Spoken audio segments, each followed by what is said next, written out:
पाकिस्तान के सबसे बड़े शहर कराची में जुमेरात की रात बम धमाके की जिम्मेदारी कालादम सिंध रिवोल्यूशनरी आर्मी नामी अस्करियत पसंद तंजीम ने कबूल की।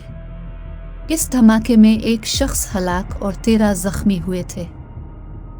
धमाका जुमेरात की रात को तकरीबन 11 बजे कराची के एक मसरूफ इलाके में यूनाइटेड बेकरी और मुर्शिद बाजार के करीब हुआ। यहाँ आसपास खाने पीने के रेस्तोरां और दूध दही की दुकानें हैं, जहाँ शाम के वक्त आकर लोग बैठते हैं। जिस जगह धमाका हुआ इस वक्त इस मकाम पर कोस्ट गार्ड की गाड़ी मौजूद थी, चुनांचे ख्याल किया जा रहा है कि निशाना कोस्ट गार्ड्स थे, ताहम हुक्काम ने इस हवाले से तस्दीक नहीं की है। ज़िला जुनूबी के DIG पुलिस शर्जील खरल ने मीडिया से गुफ्तगू में कहा है कि वो नहीं समझते कि कोई इदारा मखसूस गाड़ी इस धमाके का हदफ था। ताहम सिंधु देश रिवोल्यूशनरी आर्मी के तर्जुमान सोढो सिंधी ने इस धमाके की जिम्मेदारी कबूल करते हुए कहा है कि रिमोट कंट्रोल बम धमाके से जरिए कोस्ट गार्ड की गाड़ी को निशाना बनाया गया था। तर्जुमान के मुताबिक SRA सिंध की मुकम्मल आज़ादी तक मुज़ाहमती जंग जारी रखने का अज़्म दोहराती है। ये पहला मौका नहीं कि सिंधु देश रिवोल्यूशनरी आर्मी ने पाकिस्तानी रियासत के इदारों को निशाना बनाया हो।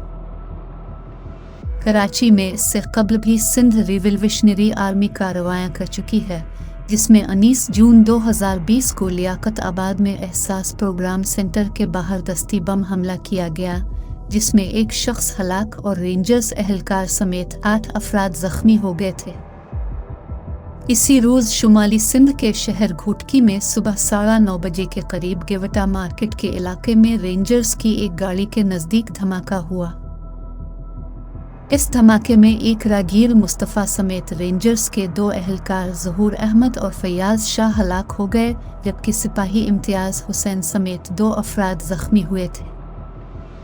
कालादम तंजीम सिंधु देश रिवोल्यूशनरी आर्मी ने कराची और घोटकी में रेंजर्स पर हमलों की जिम्मेदारी कबूल की थी।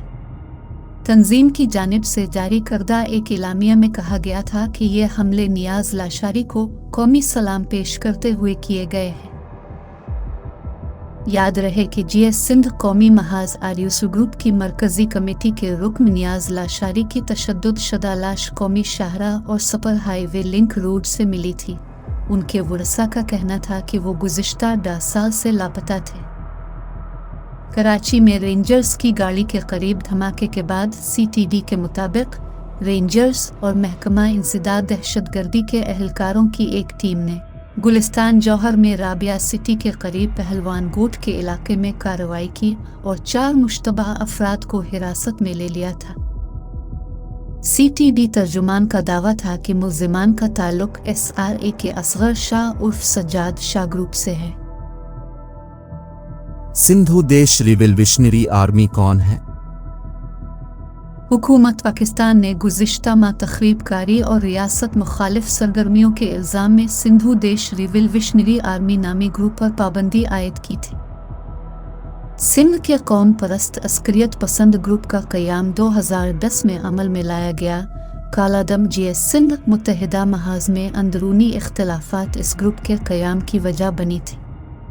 इससे कबल तहक़ीक़ाती इदारे कालादम सिंध लिबरेशन आर्मी का ताल्लुक GS सिंध मुत्तहिदा महाज से जोड़ते आए हैं। सिंधु देश रिवोल्यूशनरी आर्मी गुलशन हदीद में चीनी इंजीनियरों की गाड़ी, सखर में CPAC एहलकारों समेत कराची में एक HO और रेंजर्स पर हमले की जिम्मेदारी कबूल कर चुकी है। ये अस्करियत पसंद ग्रुप चीन पाकिस्तान इक्तिसादी रादरी का मुखालिफ है और सिंध के मादनी वसाइल पर मकामी हुकूक का हामी होने का दावा करता है।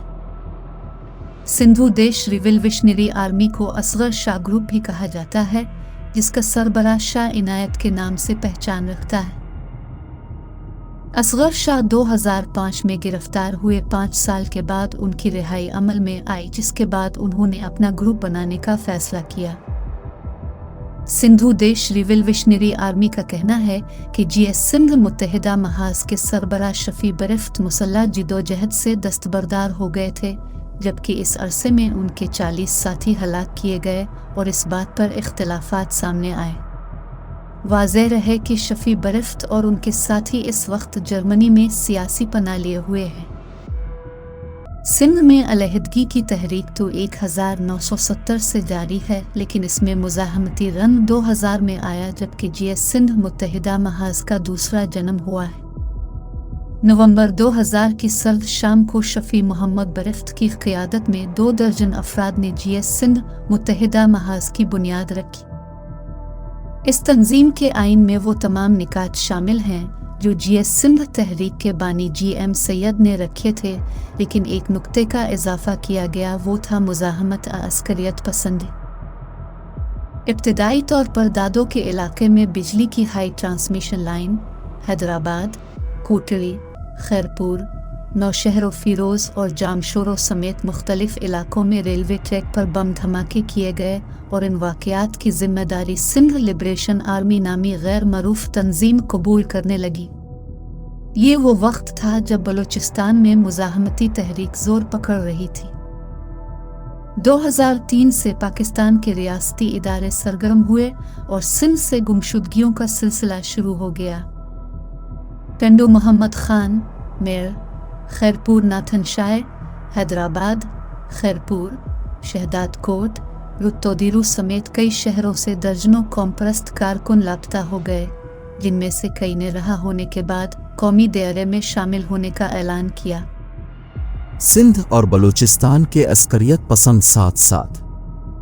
सिंध रिवोल्यूशनरी आर्मी बलोच अस्करियत पसंदों के इत्तेहाद बुर्रास का भी हिस्सा है, जो बिलखुसूस सीपैक मंसूबे और चीन के इलाके पर असर रसूख के खिलाफ बनाया गया था। DIGCTD कराची खुर्रम अली ने पॉपुलर TV के ज़राए को बताया कि सिंध रिवोल्यूशनरी आर्मी पुराना अस्करियत पसंद ग्रुप है जो इससे कब्ल सिंध के दीगर शहरों में सरगर्म है। इससे कब्ल सिंध के साबिक एडिशनल IG महकमा इंसदाद दहशतगर्दी डॉक्टर जमील अहमद ने दावा किया कि कराची और घुटकी हमलों में मकामी ग्रुप मुलव्वस है, जिसको बलूचिस्तान के अस्करियत पसंदों, पड़ोसी मुल्क और लंदन ग्रुप की हिमायत हासिल है। उनका कहना था कि इस ग्रुप को बलूचिस्तान के अस्करियत पसंदों ने तरबियत फराहम की है और जो 12वीं मवाद इस्तेमाल करते हैं वो मकामी तौर पर दस्तयाब नहीं। याद रहे कि माजी में बलूचिस्तान नेशनल मूवमेंट और GS सिंध मुत्तहिदा महाज बाज़ाब्ता इत्तेहाद कर चुकी हैं, जिसमें सीपैक के खिलाफ मुश्तरका जिदोजहद भी शामिल है। माजी में सिंधी कौम परस्त जमातों की जानिब से किए गए हमले। याद रहे कि सना 2013 में कराची में चीन के सफारतखाने के बाहर एक हल्की नौयत के धमाके, 2016 में कराची के इलाके गुलशन हदीद में चीनी इंजीनियर की गाड़ी को निशाना बनाने के अलावा सखर के करीब सीपैक मंसूबे के अहलकारों पर हमले की भी जिम्मेदारी ये ग्रुप कबूल करते रहे हैं। इससे कबल हैदराबाद में 1987 में इस वक्त के मेयर आफ्ताब शेख पर हमला किया गया, जिसमें वो शदीद जख्मी हुए। इस हमले का इल्ज़ाम GS सिंध के कारकुनों पर ही आयद किया गया और पुलिस ने मुकदमा भी दर्ज किया गया था। आफ्ताब शेख का ताल्लुक मुहाजिर कौमी मूवमेंट से था। अगले साल सितंबर 1988 में हैदराबाद में नामालूम मुसल्लह अफराद ने सड़कों पर आम लोगों को निशाना बनाया, जिसके नतीजे में 150 के करीब लोग हलाक हुए और उसका मुकदमा डॉक्टर कादिर मक्सी, शफी बरिफ्त और दीगर के खिलाफ दायर किया गया। बाद में अदालत ने कादिर मक्सी को रिहा कर दिया और शफी बरिफ्त मफरूर रहे।